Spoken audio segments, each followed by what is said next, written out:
Welcome to the Safe Par Golf Podcast. This is Derek. I'm your host. I'm Dominic, the other one. The other host. We are on episode 26 with probably my favorite golf account of all time, Leaderboard Customs. Welcome to the podcast. Hey, I'm excited to be back. This is going to be fun. I'm kind of hurt that the podcast page isn't your favorite. The podcast is my second favorite behind Leaderboard Customs. Your name's on it. I know. I kind of want to jump right off the bat. You're almost at 2,000 followers, and you are, if you want to maybe just kind of go in a little bit more of a detail, but you're doing a free giveaway once you hit 2,000 followers for some Jordan 1s, I believe. I am. So I checked before I jumped on the podcast. We're at 1893. Nice. So if my math is right, that's what 107 away. So we can do that. We can get that next week, maybe, or sooner. Oh, I think we get that tomorrow when we get this up and running. But there we go. So when we hit 2,000, we'll do a giveaway. Winner will get a pair of the Air Jordan 1 Low golf shoe, the triple whites in their size, and then they can get with me and figure out what type of custom, what kind of design they want to do. So fair game. Anything they want, we'll go for it. So I'm excited about that, and thank you guys for the help get growing the account. So I mean, we started year and a half ago, maybe at 200. Yeah. And here we are almost at 2,000. It's all been our organic growth. Haven't paid for any followers, anything like that. So it's just been people who have followed your page and jumped on mine, or found mine via the website or whatever the case may be. So I'm excited about how the account's grown. No, you've been doing an awesome job. As Antonio Brown would say, business is booming. Booming. It's booming. He's got mental wealth. So speaking of that, you just started your own YouTube channel, right? Leaderboard Customs. I did. I'm already at six subscribers, so I'm stoked. We both need to subscribe on that. Make sure we get that dialed in. I think I did. You did? Okay. I might have. I don't know. So with that being said, sounds like right now you've been kind of, I don't want to say overwhelmed, but you're at the moment not taking any new orders, or you're just a few weeks out. Is that kind of what, based off of the YouTube video? Yeah, I've probably got a turnaround time right now of about, on average, 5 to 6 weeks. And if you get orders in like that, it's awesome, but it's a good problem to have. But at the same time, I don't want to feel overwhelmed. I don't want to feel like I have to get a pair in my hands and rush them. I always want to be where I'm putting out quality.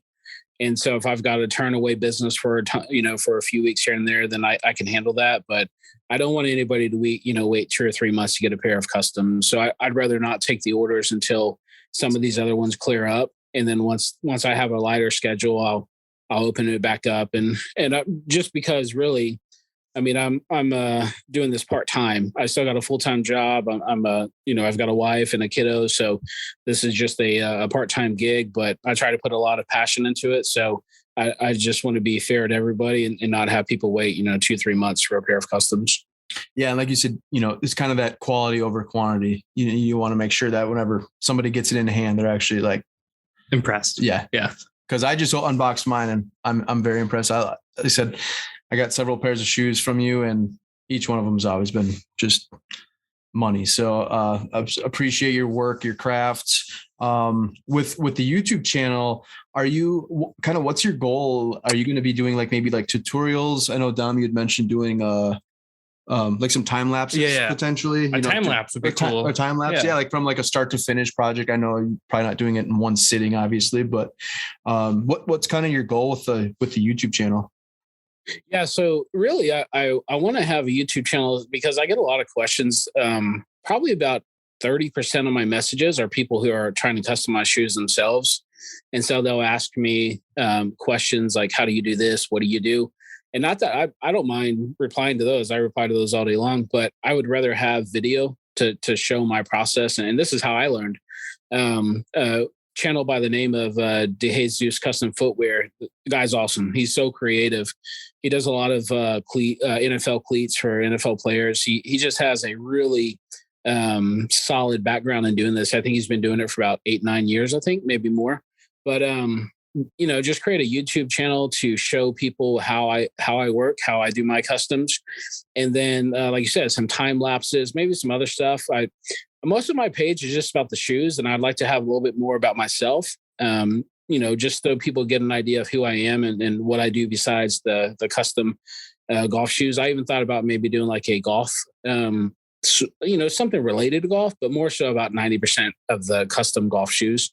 But yeah, that's kind of the idea. Get some tutorials out there and get some time lapses.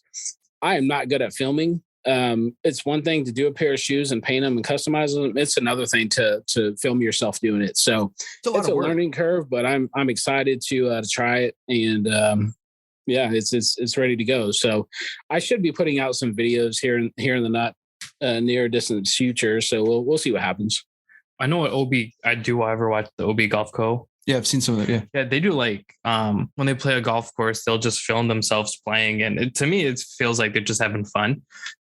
So even something like that, where people get to know you a little bit, like, hey, we're here, we're gonna play 9 holes, and kind of wear your shoes, kind of get a sense of personality almost. That's what I kind of want to do too, because I'm not really behind the camera very often. Like I like to be behind the camera in a sense, but we don't really. I know you were talking about you just kind of create a YouTube channel for us. I did, yeah. Because it's like, if we keep doing these where it's filmed and stuff, why not? Just throw it up, because sometimes things pop off and you get growing that way. But yeah, I don't really know what we want to do yet. I definitely down the road, I would like to do like live, not necessarily live, but do like video podcasts, and then the same in a sense of maybe doing like a different type of golf challenge, like once a week. Well, I know you and I both have nice cameras, so we could record. We just have to figure out whose camera like has better battery, because I know mine is not the best. Well, and like Luke, like you're saying, the videotaping what you're doing is one thing, but then taking the time to maybe do some edits and such like that, it's a time consuming thing. But I think it's an important aspect of growing your business and your brand. It's kind of nice to see a face behind who's actually making the product. So I think it's a great opportunity for you. And I think so many people love watching YouTube videos. Mm-hmm. So that's like you said, where you kind of watched tutorials and now you're kind of helping people do the same thing, which is kind of that give and take, so to speak. So I think that's awesome. I think that's, you said definitely want to do that down the road. Excuse me. I think it's great to give back, to see, because you learn from De Jesus, which I'm not super familiar with. I'm more familiar with like Mosh and stuff like that. But like, even like with my end, like I take a lot of photography stuff, whether it's digital. I got into film last year. I had to learn how to do all that. So I watched a lot of YouTube videos from like William Verbeek, stuff like that, where it's like, hey, here's his point of view, here's my point of view, how can I make it my own? I think it's important to give back to the community that way. Even with us doing this podcast, we've all learned lessons from golf. So this is us kind of talking about it. Yeah. Luke, have you been getting, I mean, like you said, most of you get a lot of messages and all that. Is most of your messages, I'm sure you probably get the, how much is your, to do this custom, but you said a large part of it is, how do you do this certain thing, or I can't do this, it's not working. Is that pretty much most of your messages that you're getting as far as custom shoes? So probably about 70% are people asking about prices and working on like, hey, I have this idea, will it work on this shoe, and what can you do, and so forth. And then about 30% are people just, a lot of it, I would say probably actually about 20% would be people just shooting me messages and supporting the page and just saying, hey, like my buddy told me about your page and I love your artwork. I love what you're doing. And then, which is awesome. It's super humbling.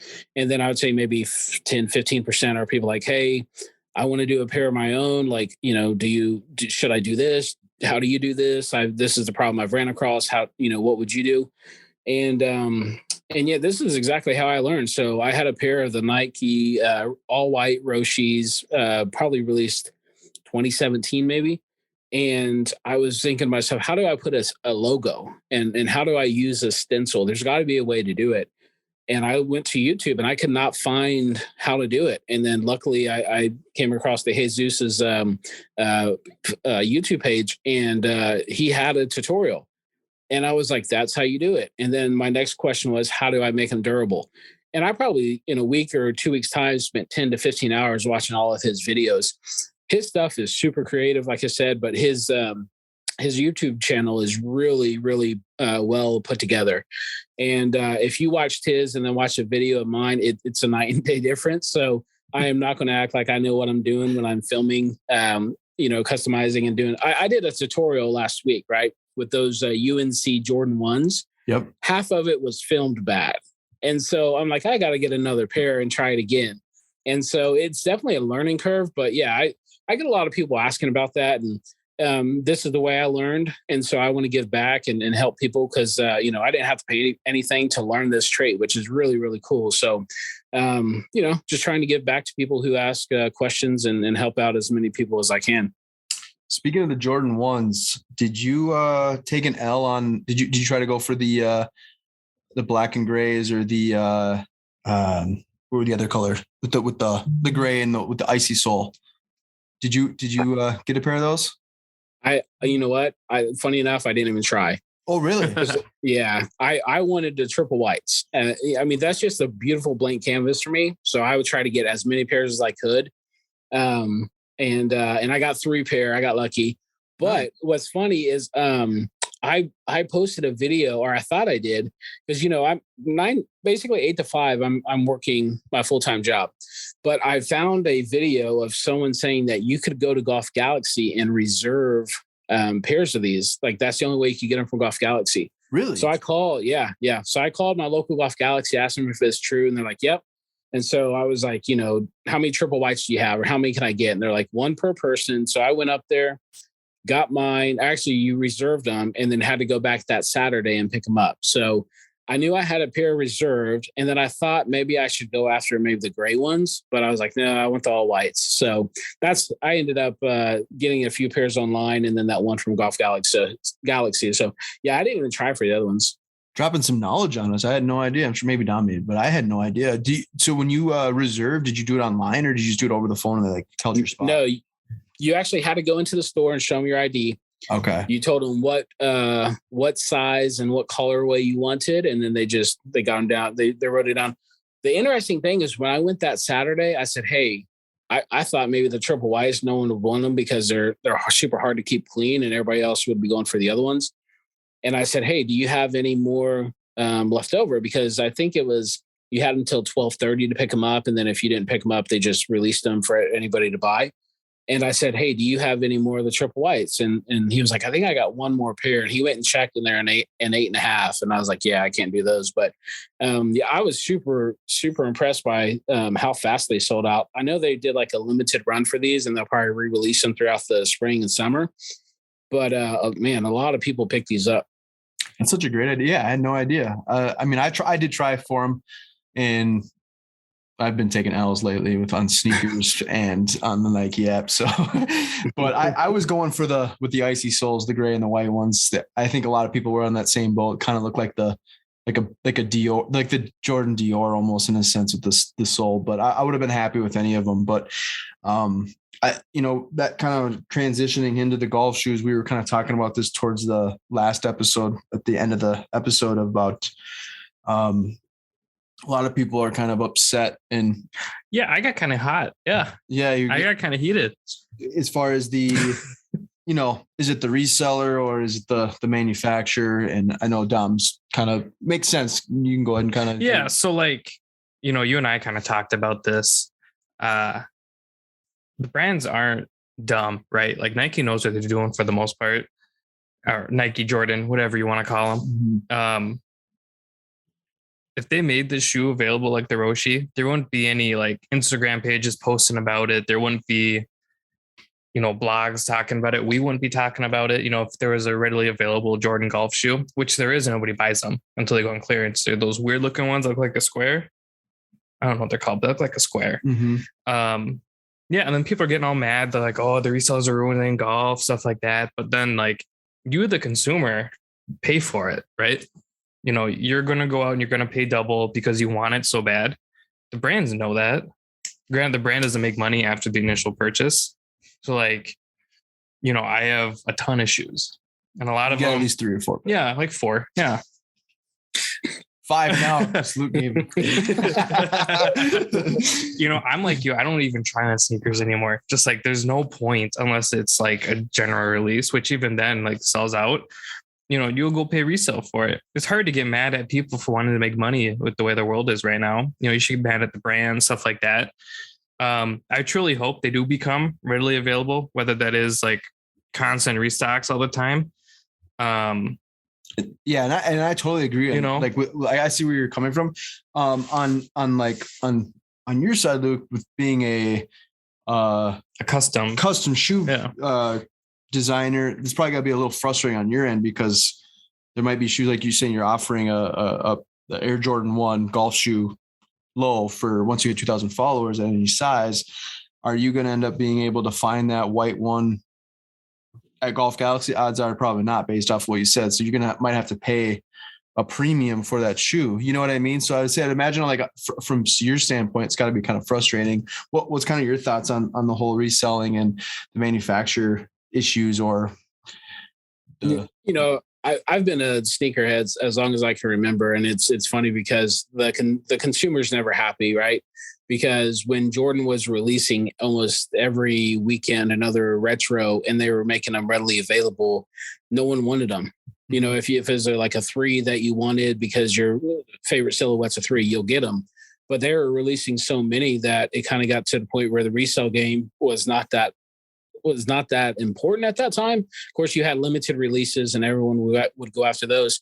But then in the past few years, they started doing, even your general releases were limited, and people striking out on, a general release that you think everyone could get, maybe a couple years ago. But yeah, it's definitely frustrating, especially for example, like the Air Jordan 11 golf shoe, the lows, when they came out, those were, a dream shoe for, I think, anyone who is a golfer and a sneakerhead. Absolutely. And they were super limited. And so if you didn't pick up and get lucky, you had to buy them on StockX. And I remember buying a pair of the Concords, and I think I paid $350 before all the fees. And I was heated because I wanted them, but I didn't want to pay that much, but I finally did. You go look at them now, they're $600, $700, $800. And so it's just crazy.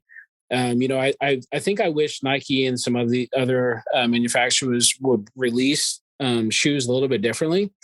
Especially, you could say the same for like golf shoes. Like, how can you get it into the hands of golfers instead of resellers? The same thing for like the Nike Dunks. Like, how do you, or even the SBs, how do you get the skateboard shoes in the hands of skaters versus resellers? And I think that's, Nike probably doesn't care because it creates a lot of buzz and every release sells out. So, they're going to make their profit. But if there is a way to make it fair for everybody, I think that would be ideal. But how do you do that? That becomes the problem. One of our local skate shops actually has their own SB. Yeah. And to get the shoe, you had to do a kickflip. That's awesome. Yeah. So like, what if you're going to get a shoe and you have to hit a flop shot, And so it's like that's how you get them. There we go. Go to Golf Galaxy and you're going to blade one and end up hurting somebody. You're going to blade it right at a cashier. Yeah. You're going to walk away getting arrested instead of a pair of shoes. So I like that idea though. So for reference, the 111 Air Jordan Low. The triple golf, white? Yeah. Yeah. Yep. What did I say? 111? Yeah. But triple I knew what white, you meant. yeah. So in my size 11, they're 157 on GOAT. In retail right now, they were 110, right? Or 120? I don't even know. 140. 140. Okay. So I don't know. People are freaking out. It's $20, which isn't terrible. But then, when you go down sizes, when you go to buy them, then there's all the fees. Yeah, that's where it's like another $50. Not on GOAT. It's like 12 for shipping. Really? Yeah. StockX has. StockX is dumb. They charge you a buying fee and stuff like that. GOAT. Yeah. So if I were to buy these right now, which I'm right in front of you, they'd be $170. So $13.50 ship. Yeah. Interesting. That's not bad at all. No, buy them from GOAT. I don't like StockX. I don't mind StockX, but yeah, they put the extra buyer fee in. Yeah, just like eBay too. eBay, like they're doing the verify, but once they get to that status, they're gonna do the same thing and throw those extra fee in there. You know, what I mean? That's different, but it is what it is. And like right now, they're doing that for sellers, right? Not buyers, because StockX, when the pandemic started, they put in like a 5% buying fee. Yeah, and that was new. It was just a selling fee. Right. Yeah. No, I buy them from GOAT. I don't like StockX. I don't like how they do business. Well, the other thing too with GOAT is you can buy used. I'm not buying used golf shoes. No, I'm not saying in general. I'm saying for sneakerheads. I know. But the StockX, you're getting a new pair of shoes, but at the same time, like there's so many sneakerheads that are looking for maybe a retro old pair of Jordans I have some on my wish list that are from 2002 for like $60 that are for sure worn. Yeah. But I just want to put them like a case so I can look at them. Right. So, I mean, if you're just a collector, it's kind of a good way to find, some people just trying to just unload their shoes and just get rid of them. And it's not just Jordan golf shoes that are the issue right now. There are shoes like they had an Air Max 97 golf that they made tie-dye and then it just gone. And now they're like $300-$400. Or there's that one where it's just wing it. Mm-hmm. I really wanted a pair of those and I tried for them at 3 different places and those are like $300 right now. And it's not even just good Jordan, like Adidas shoes sometimes do that too, depending on what they are. I love the fact that they are definitely expanding their golf shoes though. It is kind of cool to see. I think that's that is the cool thing though, right? Because like golf and streetwear are starting to merge. That's exactly. They're both like growing, and it's awesome to see that because I think golf has been on a new level as far as growing the game. We've talked about Brooks and Bryson and all the different, so many people are guys. Exactly. And I think that's kind of created a wave. I mean, we've seen Brooks with his slim shady hair that he pulled out the other day. Or even Ricky with his jogger pants and his high top Pumas. Like racing guys. But did you see Brooks's closet? I know Jenna Sims, his fiance just posted a video of their closet with all of his shoes. It's like, it's sick. I'm not a big fan of his haircut, but I'm definitely a fan of his collection of shoes. But that's what I'm saying though. Like he's like, there's a new wave of golfers out there that I think are really trying to push the limits on that. And I think it's great for the game and I love it. But at the same time, like now the golfers that would actually wear them are getting frustrated and pissed off because they can't, they're paying $300, $400, $500. I just don't want people getting mad at these people trying to make money. Because at the end of the day, that might be, their job, part of it, but you should be getting mad at brands and stuff like that. Because you see all these comments going, oh, these 16-year-olds, and you're like, well, what were you doing when you were 16? Not making money. Like there's a work ethic, right? Because they still got to go to get the shoes. They got to sit on them for who knows how long. And at the end of the day, you don't have to pay for them. You don't buy them. Right. But yeah, I don't know. How would you get them into the hands of golfers is a good question. I think the flop shot idea is cool fantastic. Until you blade it and hit a cashier in the dome. Like make a putt, like you get an opportunity sink a putt probably better. Sink a putt, 12-foot putt, 120-foot putt, and you can pay $120 and they're all yours. Right. Yeah. Simple, I would never get it. Simple stuff, right? Well, it's a good problem to have because if you think about it, let's go, 8-9 years ago, you look at golf shoes, no one wanted them. They look like bowling shoes. They're just horrible. Exactly. And then Nike started to release some. Adidas started releasing the 360 tours and such. And now it's a good problem to have. I will say I'm really impressed with how Jordan Brand has started to integrate the retros. The Jordan 1s that came out years ago with the free sole, I think the TW soles were awesome. The 3s and 4 or the 3s and 6s didn't look the best, but now they've incorporated where it looks like if you didn't see the bottom of the shoe, you thought it would be a real basketball retro. So the 5 does a good job too. Yeah, I see. Yeah, for somebody sure. posted a video of that. Like, hey, like they couldn't afford the fire red, so they put like traction on the bottom of the golf shoe. Yeah. They took off the little spikes and they put these little traction things, like he said, that basically now you can wear it as a regular tennis shoe. It looks kind of tacky, but it's almost you couldn't even really know it. Yeah. Or you wouldn't even notice it. Unless somebody looked. Yeah, unless you like put your foot up. And so it's like there's ways around getting a Jordan 5. You're still paying like $350 for it, but which golf so you have the Jordan 11, which ones was it? The Concords. What's the other one that was the black and red? Was it, they call it the Breads? It was the all black with the red. Safaris. The Safari. That's the one. Yeah. Yeah. I mean, it's crazy how much money these are going for. It's insane. I was hurt on, when they were supposed to release these snake packs, the Jordan 11 Masters on Friday, April 12th. And the reason why I know that is because that's my birthday. And so I was like, man, he's really hurt. I told my wife, I said, hey, that's my birthday. It's Friday of the Masters. Like the Masters is like a holiday in our household, right? And I said, they're releasing the Jordan 11 golf shoe in a Masters theme. And she couldn't believe it. And then of course they scrapped it because of the praying hands.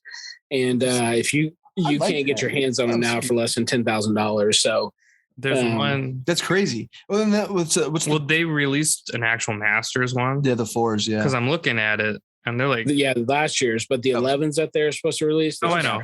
Yeah, these are. I mean, even these are like $800. What are the Jordan 1s? Are probably the most expensive one. The Jordan 1 Chicago's. Those are super high tops. Those are just crazy expensive. Honestly, the one I really want are the Torrey Pines Jordan 4s. I like that blue and purple. It's like an ACG shoe almost. Those are clean. I don't know. I'd love to have a pair. So what? So with your 11s though, so do you game them or do you just have them like tucked away? They are tucked away, and I've got all 3 colorways of the cool grays, the white and tans, and then the Concords. Oh, so have you gamed any of those? No, and I don't know if I will. The reason being is I just don't see myself being able to play golf in a $600, $700, $800 pair of shoes. We were just going on the go. I was looking at the one that I was talking about. It's going for, depending on what size, but like over $2,000. Yeah, that's insane. Just nuts. I couldn't do it. And even those when they released for the waste management, the Air Max 1. Yeah, the Air Max 1. Those are going for crazy amount of money too. Nike's has some really cool limited edition like packs that they've released over the last years, and then they have ones that are just like crazy ugly. Like the ones I think you posted on them earlier, the ketchup and mustards or whatever those are supposed to be, the picnic tables. Yeah. I don't know about those. Different. Yeah, it's different. I think I seen somebody post something like that too. And it's like, at like what point it's almost like you're kind of stretching. Right. You're just putting stuff out, but I'm into those.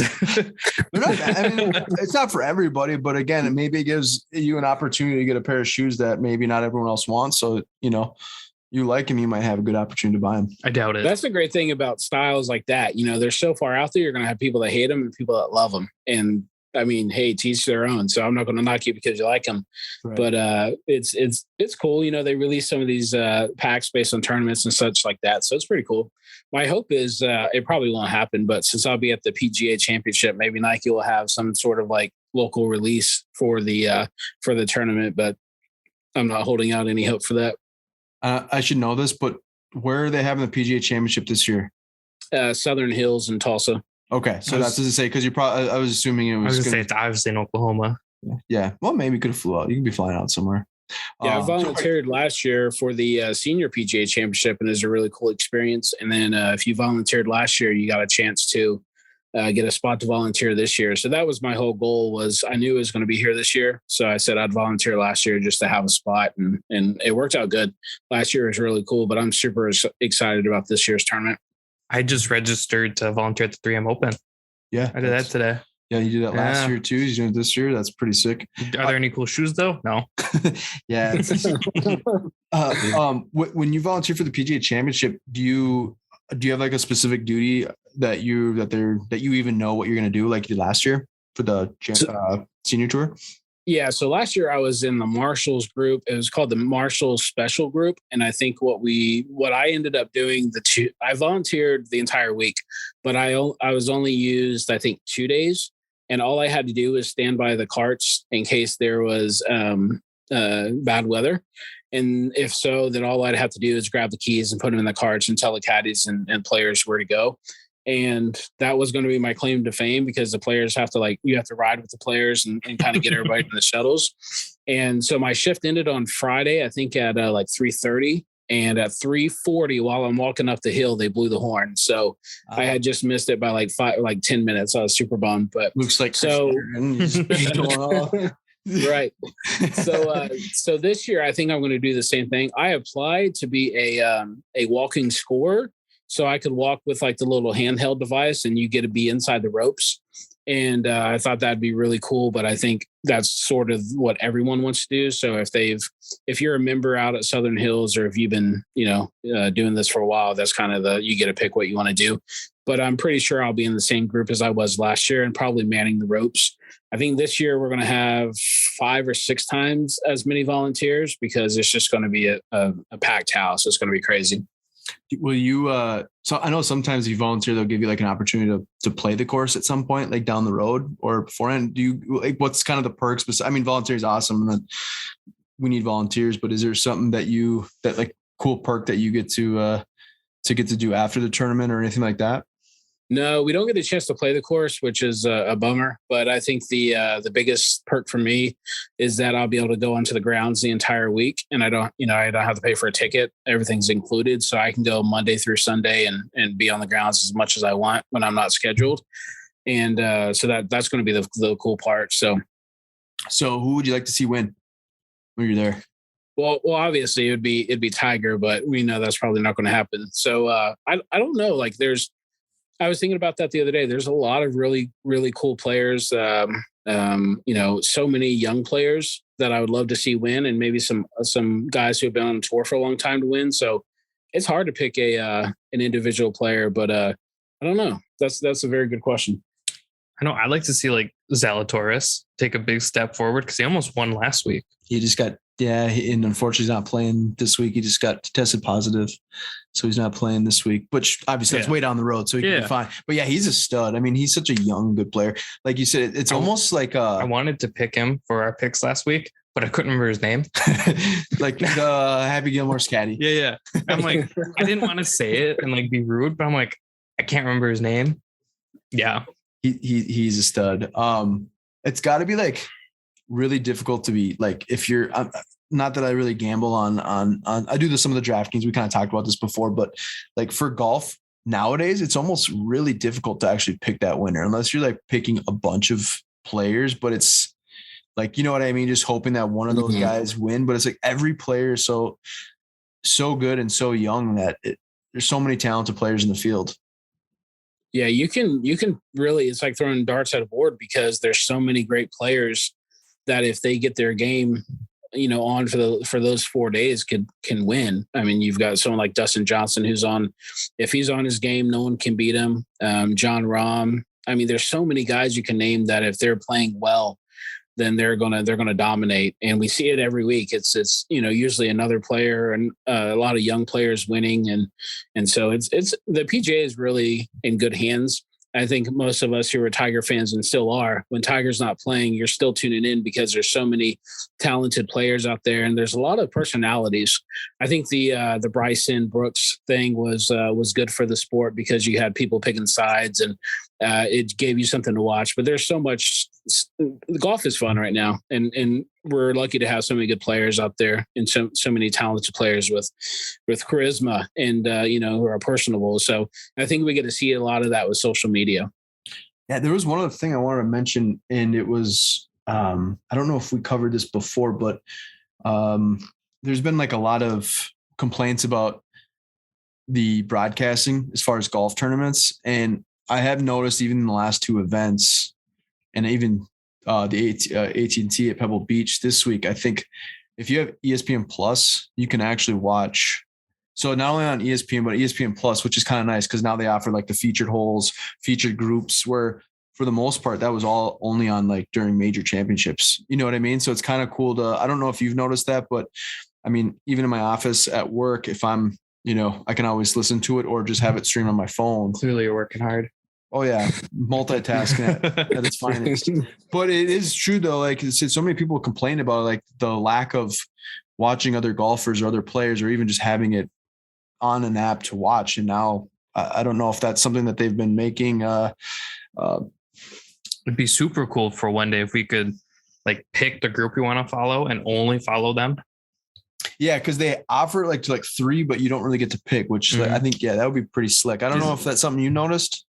Did either of you guys ever use the PGA Tour app? Or well, it was they had I forget it, and I've owned it for the last year and a half. But you could pay like $9 a month, and you got the same thing. It was the same people, same broadcasters that were doing like the ESPN Plus. Obviously, it wasn't ESPN, but you could do the same thing. You had an afternoon group and a morning group, and you could follow it, and you could do feature holes. I watched that a lot on Thursday and Fridays before the big the big events on like Saturdays and Sundays. So it's really cool, but ESPN's doing it now. So I think you're right. The for me, I used to do it all the time, but a lot of the coverage has changed where I think the big part of it is honestly gambling and DraftKings. You get people who want to see, people who are in contention, and you don't see every player you want to see. And a lot of times it's only the, one or two, three players that are top of the leaderboard. But if you've got someone who's 6, 7 under on the round and you don't see a shot from them, it kind of gets frustrating. For sure. I know a lot of people get mad because whenever Tiger's playing, it's only Tiger. You see 98% of Tiger, which I love. It's like, that's really what I want to see. But at the same time, there might be a guy that might be shooting a career low and he might get just a small chunk of airtime. With that being said, have you heard any more about this Netflix documentary or partnering up with PGA, the PGA Tour? Have you heard anything about that? So I've seen the announcements, and I'm excited about that because they have the Corn Ferry Tour or something like that. You can watch players, and they have like 15, 20-minute episodes on YouTube. But anything that puts us behind the scenes of golf tournaments and players, it's really cool. So I'm excited for that. I love myself a good documentary. So yeah, like you said, it's nice to kind of see some of that's that whole part where you might not be able to see some of these other names that are awesome golfers. Maybe have a really good personality, but you won't really see them because maybe they're not really, having the best round. But I'd really like to see somebody fight somebody. Well, what I want to see, I'm telling you, what we need to do is create something like the one guy the video that I posted, he's got 2 parts of it where it's the amateur golfer. Have you seen those videos that I posted? I'm sure it's been posted all over, but are you talking like to have an amateur golfer out in a tournament just to see like, so it's like this guy, he's pretty well known on TikTok and he does all these different voiceovers about like commercials, ESPN and all this. Well, he does it's like a PGA Tour broadcast, but it's like with all terrible amateur golfers and like one's like plus 45 through 3 holes. And like you got to see it. It's hilarious. And I mean, actually that was probably the biggest, most popular post I've ever posted. I had over 1.3 million views and had over 30,000 likes, which is crazy. Are you serious? Wow. That's going to put you over. Yeah, I think, right? I honestly, that's awesome. Yeah. I think I gained like 2,000 or 3,000 followers in 2 days. And that one was like one of those that just like went viral. And obviously I didn't create it. I gave the guy credit and I've kind of been talking to him a little bit, but it's like, I think I get so many comments of people saying like, this needs to be real. And I think it'd be hilarious. How awesome would that be if you had a guy like that doing a commentary for like your average golfer on an average round? It's like that. It reminds me of those videos where it's like, I think it's Johnny Miller. And he's like, he's talking about Tiger. He's like, this is going to be like 140 yards. He's going to have a 9-iron and some average golfer and he shanks it in the water and the crowd goes crazy. Yeah. I know. That would be awesome. Creative. I think that would be a great idea. I could have pictured, there goes Don with the beer again, or there goes so-and-so in the woods. It looks like he just pulled out his breakfast ball and his dinner ball.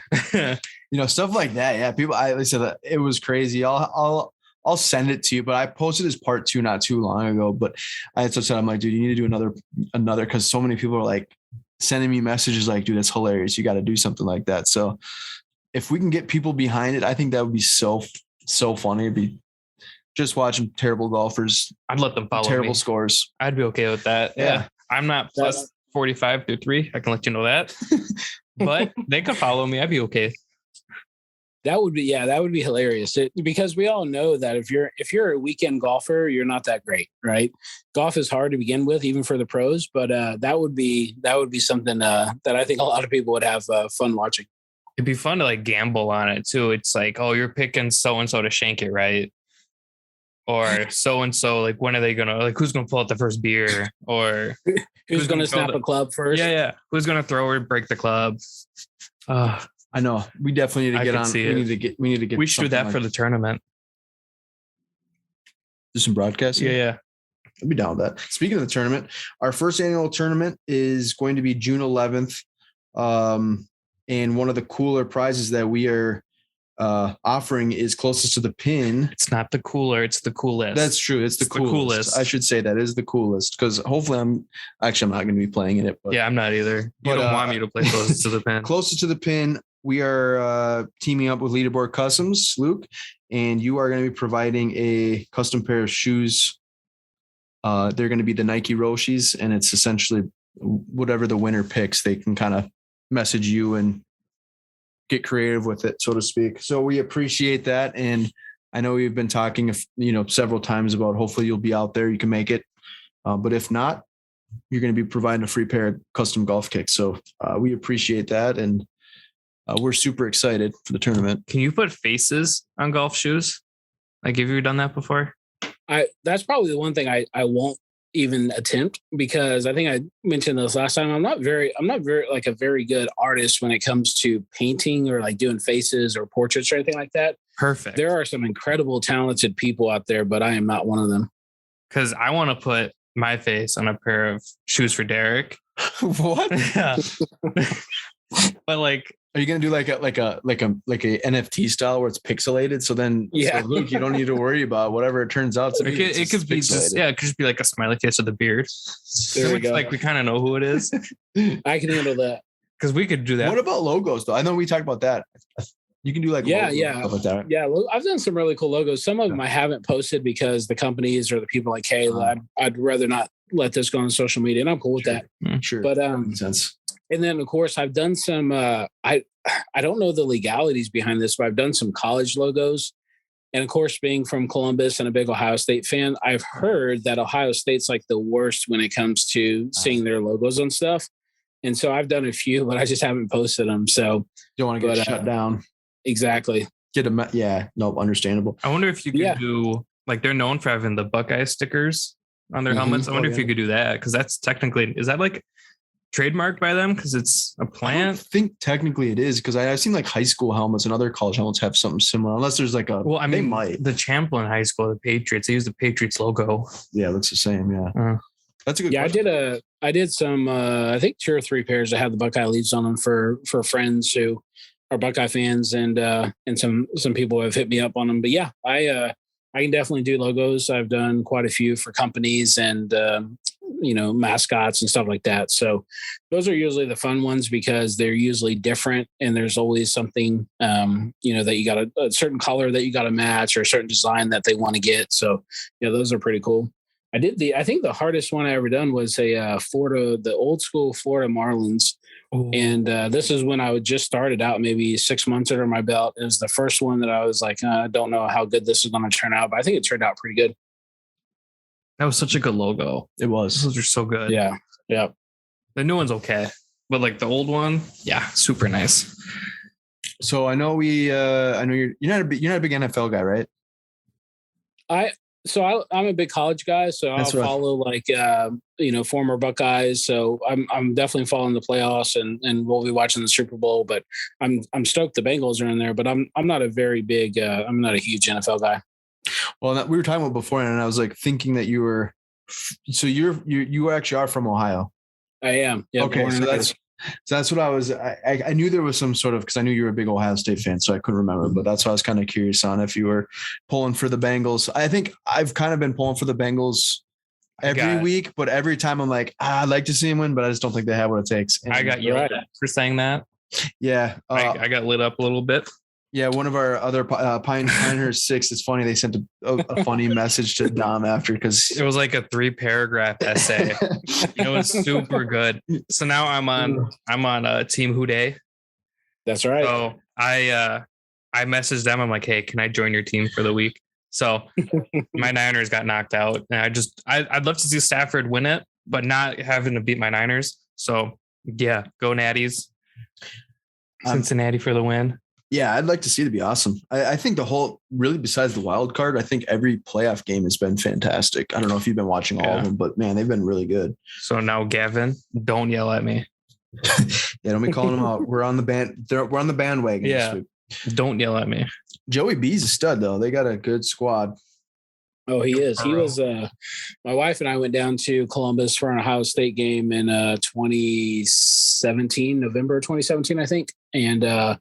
No, 2016 actually, and it was either his first year. I think it was a redshirt freshman there, but that's that guy is a stud. He's him and the punter or the kicker.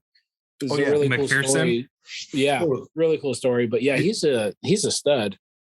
He did trick shots for a while because he kicked the cap off of a Gatorade bottle. Was that him that did that? Mm-hmm. I seen that. I thought that was fake the way that he did it. I mean, probably is, but in any case, it was sick looking. If it's a fake, it's a good fake. Yeah. Is there anything else that you can think of that we didn't really cover that you might want to add? I know we talked, obviously we love talking golf shoes and everything else, but want to make sure that if there's anything that you want to add. No, I just, thanks again to you guys for the support that you've given me over the last few years, and hopefully get some new eyes on the page Leaderboard Customs, get some new people following, and kind of, like I said, grow the page organically. And the cool thing about the whole social media, especially when it comes to golf, is you find someone who has the same passions about the sport and about the game and helping people grow it. There's so many cool pages out there, whether it be golf memes or even there's an account called the Golf Garage who does cool stuff with clubs and cool stuff with little pendants and some ball markers and stuff. So individualize the game and get more people into it and grow the game is always cool. So it's fun to see new pages pop up, and it's cool to be a part of it. So I'm stoked about that. But yeah, other than that, I think it was fun. We did a great job. I actually have a question for we all say goodbye and kumbaya. Yeah, what you got? So I paid for a pair of the Galaxy shoes. I don't want to make it seem like I get everything for free. I bought them and they're sick. And I like that he used them for promo and everything. They're super nice. I'm scared to wear them because I don't want to. I wish you would have brought them. I like to see them in person. That sucks. Maybe next time. No, they're mine. They're in a box. I think the common misconception is, they're painted, they're not durable. Obviously there's paint for leather. That's super nice. How durable are the golf shoes that are leather? Because obviously with the Roshis that we also got, the fabric that's just, I'm assuming that's airbrushed. Yeah. So they're durable. I mean, they're as durable as good as your prep is. And the most important thing to a custom is prepping the shoes properly. And I will say this, I've prepped shoes as good as I think I can prep them. And for whatever reason, because of the leather, whether it's a synthetic leather or the leather itself, or maybe the paint was old or whatever the case may be, I've had a pair of my customs that I've used that I've probably worn 50 times, not a crack at all, and no chips, no scuffs, anything. I posted a video of cleaning them, and I tried to actually get the paint off with a little soft bristle brush, and none of it came off. And then there's other types of shoes, just dependent upon what type of material it is. Very hard to keep paint on, and especially a midsole. And so if someone asked me hey, can we do this design? I try to steer them away from painting certain parts of the shoes that I don't think will hold up. But as far as leather, synthetic leather, if they're done right and they're prepped properly, it should last a long time. And that's for me, it's always the most important thing is to prep the shoe correctly so they're durable and they last a long time. I mean, people are paying good money to have you customize shoes. They need to last a long time. And I've had, I'll tell people hey, if they don't hold up the way they're supposed to, or if you're just wearing them and they crack or whatever the case may be, hit me up and I'll fix them for you. Hit me up. We'll do something about them. But if you're paying good money for a custom like that, if it's done right, they'll last a long time. And like I said, I've got 3 or 4 pairs of my own that I've probably worn, the last 2 years, and I haven't had any issues with cracking or the paint chipping or anything like that. So it's cool to see a design shoe like that last a long time. Dom's going to show it with Ziploc over his Roshis. Yeah, to the tee box. There'll just be little holes for the spikes to grip in. Yeah, exactly. So he still gets the traction. Yeah, but I just wanted to clear up any misconceptions about. That's a good question. Them falling apart faster because you painted them or stuff like that. Because you see it all the time where somebody tried to paint their own golf shoe, but they use acrylic paint versus the Angelus paint, or they didn't treat the leather with the leather treater because there's a coating you have to remove. I've done very little research on how to paint shoes. Sounds like you've done a lot. I got bored one day. I know there's a leather treater that'll take off the clear coat from leather so you can paint it. Say that 5 times fast. I don't think I can. I just don't want people thinking that they're going to spend give you a ton of money and then get a product that's going to fall apart really quick.